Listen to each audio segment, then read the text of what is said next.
This is the cheapest 12,000 pound winch I was able to buy, and in this video we're going to talk about how it's held up over the last 7 years, doing everything from loading ATVs and snowmobiles to pulling out a stuck semi-truck and winching a dead bulldozer off a mountain.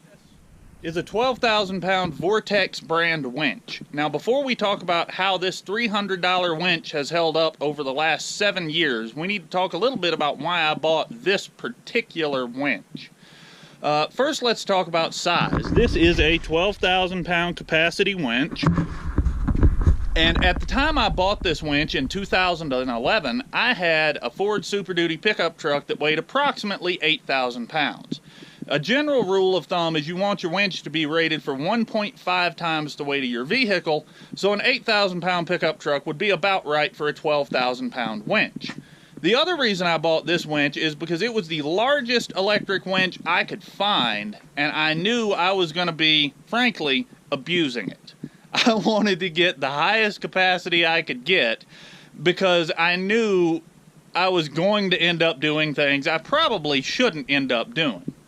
But I bought this winch for I think it was like $389.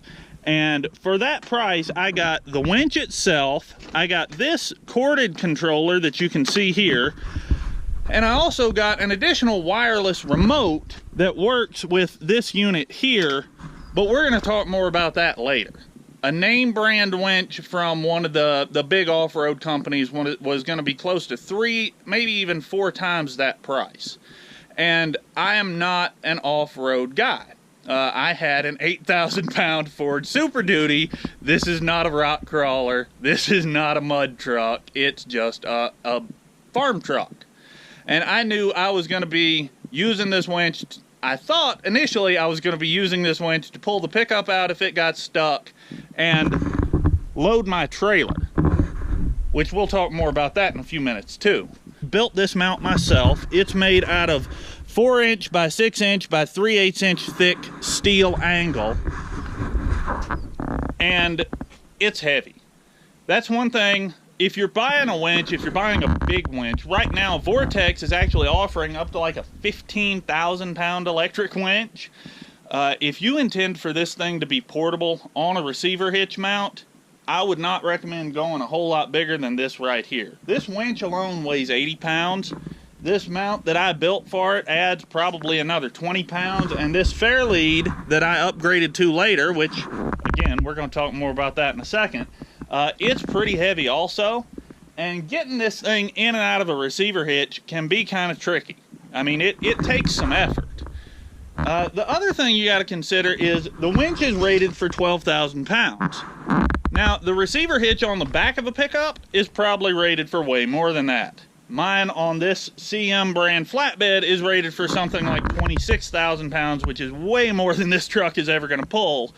But the front receiver mount I had on my Super Duty was only rated for 9,000 pounds. Those front trailer hitches are not designed for really heavy loads. They're designed for making your life a little easier, spotting a trailer around, trying to get it parked in a tight area or something like that. So even if you buy a 15,000, 16,000 pound winch, you're just not going to have the capacity in your mount to support it. So if you get into a really hard pull, there's a good chance you're just going to rip it right off.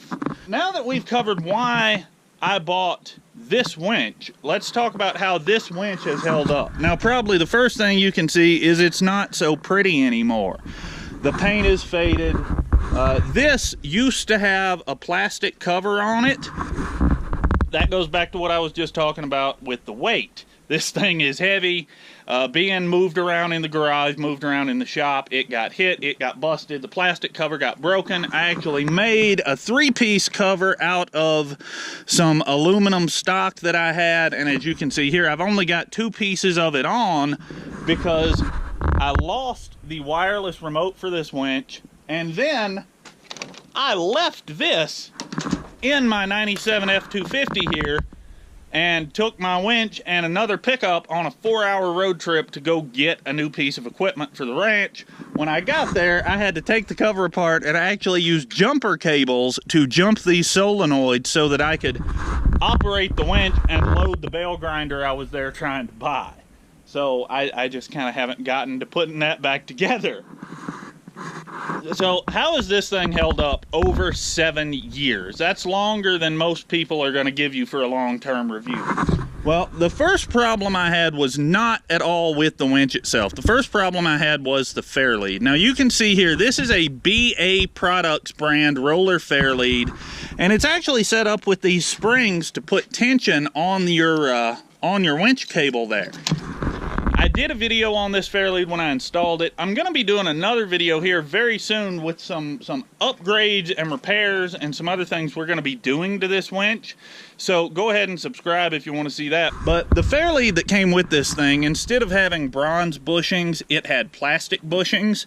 And I know you can't see it, but the wall on these rollers is really, really thick. It's at least a 1/4 inch thick, maybe more. I really don't remember. It's been a while since I had this taken apart. But the walls on the rollers of the fairlead that came with this were maybe 1/8 of an inch at the most. They were cheap. They were junk. The fairlead broke really, really quickly. So that was problem number one. And this is how I repaired that problem. Really, aside from the fairlead failure, the winch itself has been reasonably solid. I did have a problem with my wireless remote. Before I lost it, it actually got a little spotty and it would cut out intermittently and it wouldn't pull very smoothly. Now, it's 7 years old. The battery in that remote has been changed once, I think, in that time. I would be willing to bet my whole problem with that is just a dead battery, but because I've lost the remote, we're going to be replacing the entire wireless unit here in an upcoming video when we do some other upgrades as well. Now, the corded remote that you can see here works just great. And that was one thing I really liked when I bought this winch, is it did come with the corded remote and the wireless remote. Now, you may be thinking, how important is wireless? It's really important if you're loading disabled equipment. I went out a little while ago and had to winch on this little Honda because it wouldn't start. Because I had that wireless remote, I was able to actually sit on this thing, steer it while pulling it up on the trailer. That's also really handy if you're loading dead cars, dead tractors, really anything. The next issue I had with this winch is my fault. I broke it. Now, over the last 7 years, I will freely admit I have abused this winch.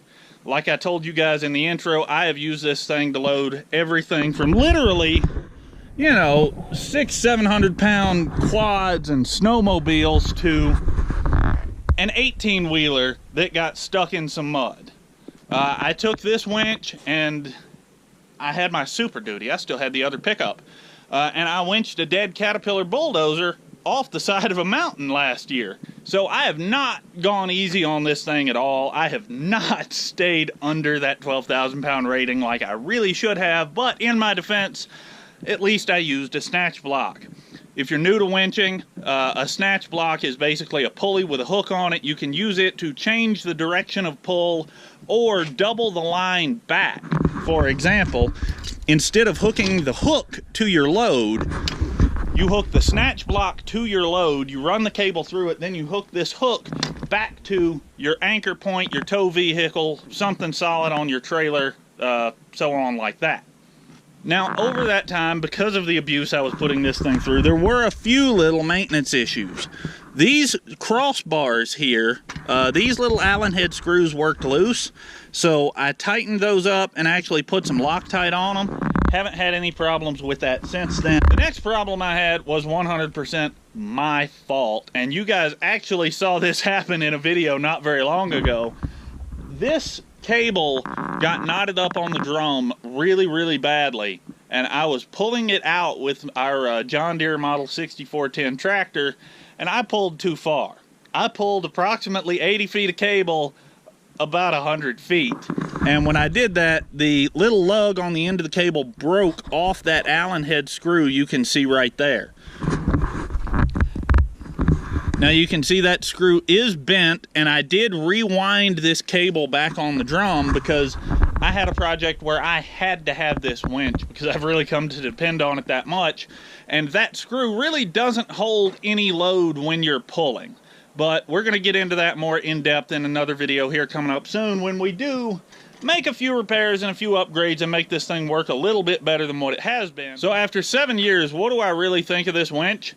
I'm extremely happy with it. This is one of the best $300 purchases I've ever made, and I would buy another one in a heartbeat, no question.